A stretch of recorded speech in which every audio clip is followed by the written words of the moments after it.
ಅವಕಾಶ ಮಾಡಿಕೊಡುವ ಮಾನ್ಯ ಬಸವಣ್ಣನ ವಿರೋಧಿಗಳು, ಬಿಜೆಪಿ ಆರ್ಎಸ್ಎಸ್ ಅವರು ಬಸವಾದಿ ಶರಣ ವಿಚಾರಧಾರೆ ವಿರೋಧಿಗಳು. ಇವರಿಗೆ ಬಸವಣ್ಣನ ಬಗ್ಗೆ ಮಾತಾಡಲಿಕ್ಕೆ ನೈತಿಕ ಹಕ್ಕಿಲ್ಲ.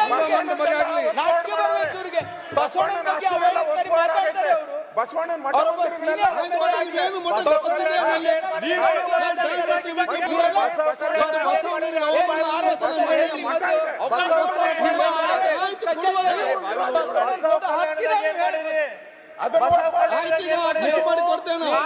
ಕಚೇರಿಯಲ್ಲಿ ಬಸವಣ್ಣನ ಫೋಟೋ ಹಾಕ್ತೀರಾ?